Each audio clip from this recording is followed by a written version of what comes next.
getting stomped into the dirt, to colliding with a bull's horn at full speed. These are the 10 most shocking wrecks in bull riding history. At number 10, Mark Lopes lasted 4 seconds on scene of the crash before getting launched. Be real quick. I'm gonna have to agree with you. On the way down, the bull's hind legs kicked him square in the rear and sent him crashing into the dirt. I'm big on the bull, to tell you the truth. Well, he helped you well, because I'll tell you what, I think this is as good a one as it is going. He got him, didn't he? Talk about adding insult to injury. But if you think that was shocking, Stormy Wing at number 9 barely made it past 1 second on Electric Prune. Let me tell you a little story. His hand got hung up in the rope during round 2 of the 2013 Stanley Make Something Great Invitational in Billings, and the bull dragged him around before he finally broke loose. His feet just licked him right out of there, and that just happens sometimes. You hear the guys talk about the get their heels clicked, and that's what happened to him. Yeah, watching it back on the Shipton's big off. He dodged getting stomped by pure luck. Now that we're talking about near misses, Shane Proctor at number 8 wasn't so fortunate with Sweet Thang. Can he answer? 2 seconds into round 1 of the 2013 Ty Murray Invitational in Albuquerque, the bull jumped high and whipped him forward with sickening force. Replay coming at you, big move there, all the way in. The impact alone made everyone wince. And while Proctor got slammed early, Lachlan Richardson at number 7 made it the full 8 on Redman.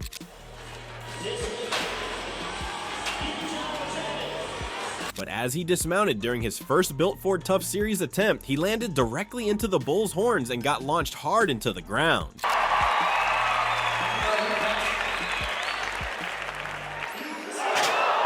That 86.75 point ride came with a brutal price. Although Richardson took a hit after his ride, Glenn Keeley at number 6 almost took one during his against White Lightning. He can really ride this as a rank bull, and he's dangerous. He's mean. Check these horns. During the final round of the 1994 Bud Light PBR Boys and the Bulls in Rancho Murrieta, Dan Russell's legendary Eliminator 23 threw him hard and followed up with a stomp that barely missed. He just comes clucking is what they call it, and that's a good idea, but now... That was way too close for comfort. While Keeley narrowly escaped, Dustin Elliott at number 5 couldn't avoid what came next. Dustin Elliott trying to double down. He's got 85 points on the board. This is top diamond. Elliott walked into round 3 of the 2011 Glendale Invitational with confidence. He stayed locked in on top diamond for the full 8 seconds and posted a solid 87 points. The crowd roared, the whistle blew, then everything went sideways. How important making a good get-off is, because those things will compound on you. You know, you get slammed to the ground like that and then stomped on, and you know, this bull weighs 1,500 pounds, and then you got to factor in his feet. Elliott got bucked off and hit the ground with shocking force. Before he could roll away, Top Diamond's hoof came down hard and stepped directly on him. The arena went silent. Everyone thought the worst, but somehow Elliott pushed himself up and walked off under his own power. Huge shots. Look at that. I just knew I had to get up, Elliott said afterward. I knew staying down wasn't going to help. My ribs were screaming, my back was on fire, but nothing broke. Doctors couldn't believe it. A direct stomp like that usually ends badly. Elliott called it luck. Everyone else called it a miracle. You take the hits and pray they don't stick, he added. That day, someone was looking out for me. He was sore for weeks, but he rode again, because that's what riders do. At number 4, Valdiron de Oliveira thought he'd escaped clean after getting tossed by Arctic Monkey. A strange instance where he thought he did not. That clearly was one. But during round 3 of the Ty Murray Invitational in Albuquerque, his hand stayed hung up around the bull's neck. That's when Arctic Monkey turned and delivered a vicious shot with his horns. If anything, Valdiron gets a little bit ahead of him, and this bull is smart enough to go ahead and let him go down into that spin. Here you see the bullfighters trying to line him out. Oliveira went airborne, flipped hard, and slammed into the dirt, gasping for air. The bullfighters rushed in fast while the bull circled, still fired up and ready for more. No score and a lot of extra drama at the end of the ride.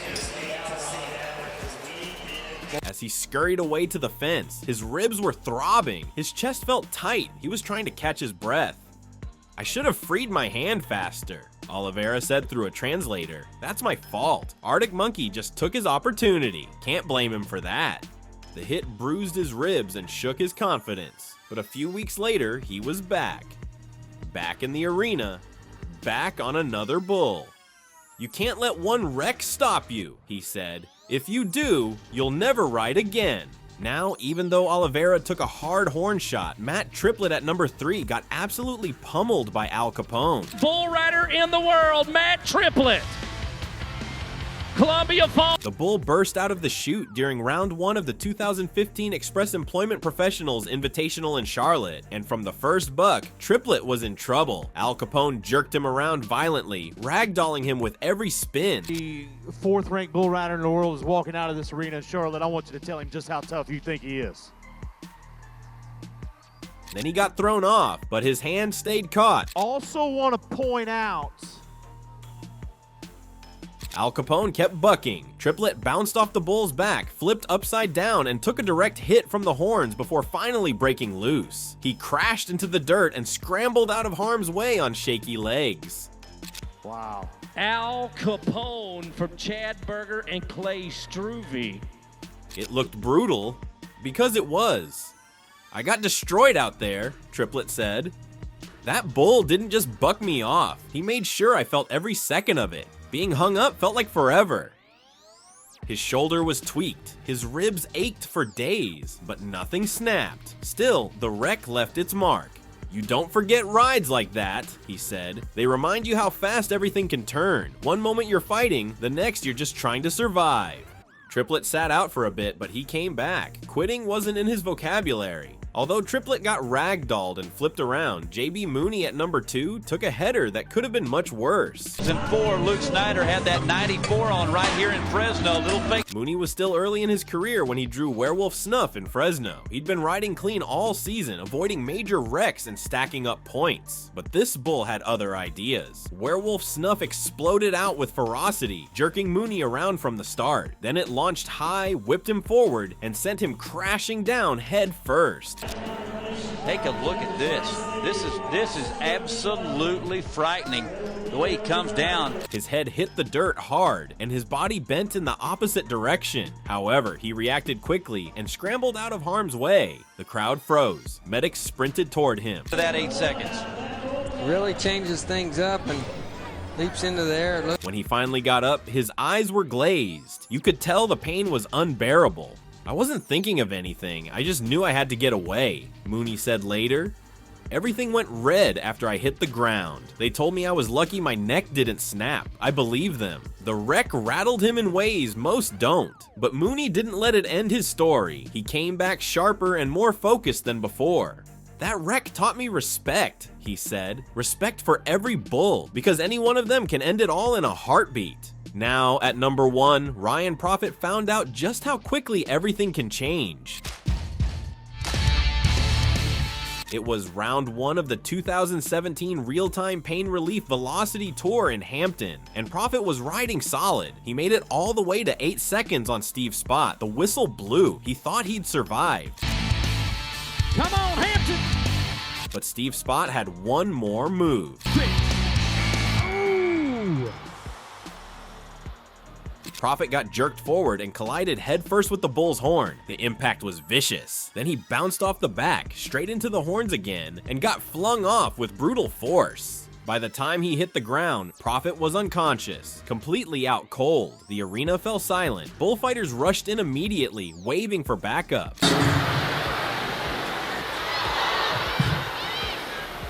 His body lay motionless while everyone watched and waited. It was one of those moments where time stood still and everyone held their breath. "I don't remember anything after the whistle," Prophet said. "I thought I'd made it, then I felt the hit. After that, nothing." The diagnosis was severe, a brutal concussion. He was told to rest, no riding, no training, just recovery. "Sitting out was torture," he admitted. "But I had to let my brain heal. You can't play around with that." Prophet eventually returned, but the wreck stayed with him, not out of fear, but as a reminder of how thin the margin is between walking away and being carried out. "Every ride is a gamble," he said. "You just hope the odds are in your favor. That day, they weren't." These wrecks prove just how unforgiving this sport really is. The bulls don't care about your reputation, your record, or your dreams. They come out to dominate, and sometimes they do. The riders who come back after wrecks like these are built differently. They don't just accept the risk, they embrace it, even when it costs them everything.